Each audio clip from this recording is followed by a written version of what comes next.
इस बेहद महत्वपूर्ण मैच में भारतीय कप्तान सूर्य कुमार यादव ने टॉस जीतकर पहले गेंदबाजी करने का फैसला किया, क्योंकि गुवाहाटी की सपाट पिच पर रात के समय ओस एक बड़ा कारक साबित होने वाली थी। न्यूजीलैंड की टीम पहले बल्लेबाजी करने उतरी और उनके सलामी बल्लेबाजों ने आते ही भारतीय गेंदबाजों के खिलाफ अपना खूंखार रूप अख्तियार कर लिया। गुवाहाटी के बरसापारा क्रिकेट स्टेडियम की इस बेहद सपाट और बल्लेबाजों के लिए स्वर्ग मानी जाने वाली पिच पर जब न्यूजीलैंड की टीम टॉस हारने के बाद पहले बल्लेबाजी करने उतरी तो उनके सलामी बल्लेबाजों ने आते ही भारतीय गेंदबाजों के खिलाफ मोर्चा खोल दिया। न्यूजीलैंड के अनुभवी डेवन कॉनवे आज पहले ही ओवर से विध्वंसक लय में नजर आ रहे थे और उन्होंने चौथे ओवर में गेंदबाजी करने आए बाएं हाथ के तेज गेंदबाज अर्शदीप सिंह की पहली दो गेंदों पर अपनी जादुई कलाइयों का इस्तेमाल करते हुए लगातार दो कड़क चौके जड़े और फिर ओवर की अंतिम गेंद पर एक शानदार फ्लिक शॉट खेलकर गेंद को स्टैंड्स में के लिए भेजकर कीवी टीम को रॉकेट जैसी आक्रामक शुरुआत दिलाई।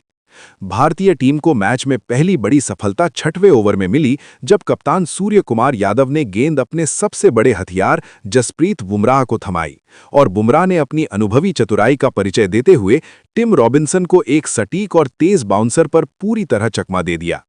टिम रॉबिन्सन बुमराह की उस 145 की रफ्तार वाली उठती हुई गेंद पर नियंत्रण नहीं रख सके और एक जोरदार पुल शॉट खेलने के प्रयास में 18 गेंदों पर 22 रन बनाकर आउट हो गए। उनकी पारी में 3 चौके और एक शामिल है। रॉबिन्सन के आउट होने के बाद प्रतिभाशाली रचिन रवींद्र मैदान पर आए और उन्होंने डेवन कॉनवे के साथ मिलकर भारतीय स्पिनरों की जमकर खबर लेना शुरू कर दिया, जिससे मैदान के चारों ओर रनों की मूसलाधार बारिश होने लगी।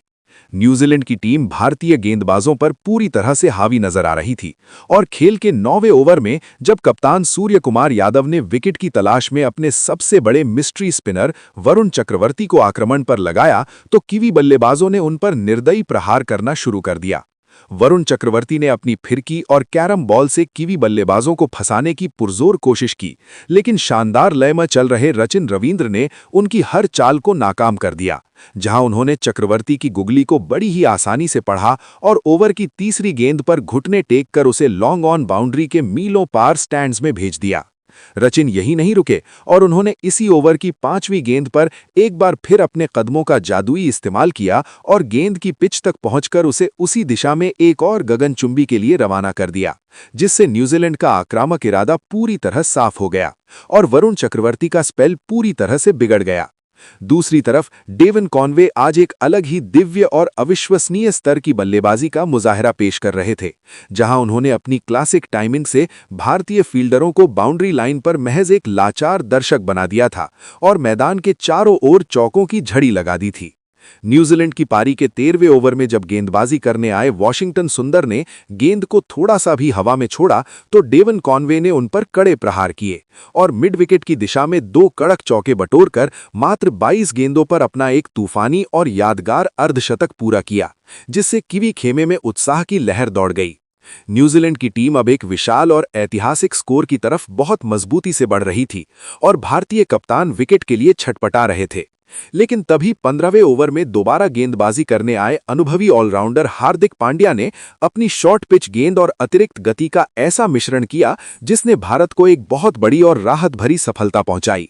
हार्दिक ने ओवर की चौथी गेंद एक तीखी बाउंसर डाली, जिस पर रचिन रवींद्र अपनी एकाग्रता खो बैठे और गेंद की गति उछाल का सही अनुमान नहीं लगा सके, जिसके चलते वो एक बड़ा हवाई हिट लगाने के जोखिम भरे प्रयास में आ गए। गेंद रचिन के बल्ले के ऊपरी किनारे पर लगकर हवा में काफी ऊंची उठ गई और डीप मिड विकेट पर मुस्तैद खड़े फील्डर ने कोई गलती न करते हुए एक शानदार कैच लपक लिया, जिसके चलते रचिन रवींद्र 34 गेंदों पर 48 रनों की एक बेहद प्रभावशाली और आक्रामक पारी खेलकर आउट हो गए। उनकी इस पारी में 4 शानदार चौके और 2 गगनचुंबी शामिल हैं। रचिन के इस विकेट ने भारतीय टीम को मैच में वापसी का एक छोटा सा रास्ता जरूर दिया, लेकिन कीवी टीम तब तक एक मजबूत नींव रख चुकी थी और भारतीय गेंदबाजों को अब भी डेवन कॉनवे के तूफान को रोकना बाकी था, जो एक छोर पर अंगद की तरह पैर जमाकर खड़े थे।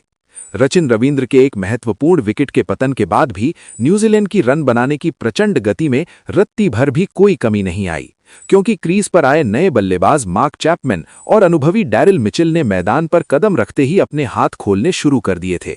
इन दोनों बल्लेबाजों ने भारतीय तेज गेंदबाजों के खिलाफ एक बेहद निर्दयी और आक्रामक रुख अख्तियार कर लिया और मैदान के चारों ओर बाउंड्री की ऐसी झड़ी लगा दी जिसने टीम के स्कोर को देखते ही देखते 200 रनों के जादुई और मनोवैज्ञानिक आंकड़े के पार पहुंचा दिया। डेवन कॉनवे दूसरे छोर पर एक सधे हुए योद्धा की तरह डटे हुए थे और वो अपनी इस ऐतिहासिक टी20 शतकीय पारी के बेहद करीब पहुंच चुके थे, जिसे देखकर पूरा स्टेडियम और भारतीय खेमा उनकी बल्लेबाजी की क्लास से हैरान और परेशान था। मैच जब अंतिम पड़ाव पर था तो 19वें ओवर में गेंदबाजी का मोर्चा संभालने आए death over specialist Arshdeep Singh ने अपनी चतुराई और अनुभव का बेहतरीन नमूना पेश किया और अपनी एक अत्यंत सटीक और आग उगलती हुई यॉर्कर पर डेवन कॉनवे का शिकार कर भारतीय प्रशंसकों में जश्न का माहौल बना दिया। डेवन कॉनवे अर्शदीप की उस 142 किलोमीटर प्रति घंटे की रफ्तार वाली बिजली जैसी तेज गेंद पर सीधा प्रहार करने और बाउंड्री बटोरने के जोखिम भरे प्रयास में आए, लेकिन वो गेंद की अंदरूनी स्विंग को भांपने में मामूली चूक कर गए और गेंद उनके बल्ले के निचले किनारे से निकलकर सीधे स्टंप्स को उड़ा ले गई। इस तरह डेवन कॉनवे 54 गेंदों पर 88 रनों की एक अत्यंत शानदार और यादगार पारी खेलकर आउट हो गए। उनकी इस प्रलयकारी पारी में 9 शानदार चौके और 4 गगनचुंबी शामिल हैं, जिससे न्यूजीलैंड के एक बड़े शतक का सपना टूट गया। गुवाहाटी के बरसापारा क्रिकेट स्टेडियम की इस ऐतिहासिक शाम को अर्शदीप सिंह ने अपनी जादुई गेंदबाजी से भारतीय खेमे में नई ऊर्जा भर दी, क्योंकि वो डेवन कॉनवे जैसे सेट बल्लेबाज को आउट करने के बाद भी यहीं नहीं रुके और उन्होंने इसी 19वें ओवर की अंतिम गेंद पर अपनी बेहतरीन और चतुर स्लोअर बाउंसर का इस्तेमाल करते हुए नए बल्लेबाज माइकल ब्रेसवेल को भी अपने जाल में पूरी तरह फंसा लिया। माइकल ब्रेसवेल अर्शदीप की उस गति के परिवर्तन को बिल्कुल भी नहीं पढ़ सके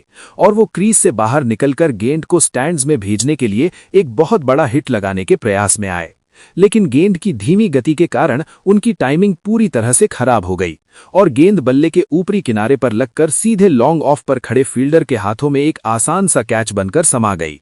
माइकल ब्रेसवेल बड़ा हिट लगाने के प्रयास में 2 गेंदों पर मात्र 1 रन बनाकर आउट हो गए। उनकी पारी में कोई भी चौका या छक्का शामिल नहीं है, जिससे भारतीय टीम ने मैच के उस बेहद नाजुक मोड़ पर शानदार वापसी करने की सफल कोशिश की और कीवी टीम के स्कोर को कुछ हद तक नियंत्रित करने का प्रयास किया। हालांकि दूसरे छोर पर खड़े अनुभवी डैरिल मिचेल ने अपना आक्रामक और निडर अंदाज पूरी तरह से जारी रखा और उन्होंने अंतिम ओवर में दुनिया के सबसे घातक गेंदबाज जसप्रीत बुमराह के खिलाफ भी अपना बल्ला बेखौफ तरीके से घुमाया। 20वें ओवर में गेंदबाजी करने आए जसप्रीत बुमराह ने अपनी सटीक यॉर्कर और कटर गेंदों से मिचेल को बांधने की कोशिश की, लेकिन डैरिल मिचेल ने उनकी दूसरी गेंद पर अपनी ताकत का बेजोड़ मुजाहिरा पेश किया और गेंद को लॉन्ग ऑन बाउंड्री के मीलों पार एक गगनचुंबी के लिए भेज दिया। डैरिल मिचेल यही नहीं थमे और उन्होंने ओवर की चौथी गेंद पर एक बार फिर अपनी जादुई बल्लेबाजी का जलवा दिखाया और बुमराह की एक तेज लेंथ बॉल पर शानदार कलाइयों का इस्तेमाल करते हुए मिड विकेट के ऊपर से लगातार दूसरा गगनचुंबी जड़कर न्यूजीलैंड की टीम को एक बहुत ही मजबूत और गौरवशाली अंत प्रदान किया। डैरिल मिचेल अंत तक क्रीज पर अंगद की तरह पैर जमाकर डटे रहे और उन्होंने मात्र 12 गेंदों पर 25 रनों की एक अत्यंत मूल्यवान और नाबाद पारी खेली, जिसमें उनके बल्ले से निकले 2 शानदार छक्के शामिल हैं, जिन्होंने गुवाहाटी के दर्शकों को दांतों तले उंगलियां दबाने पर मजबूर कर दिया।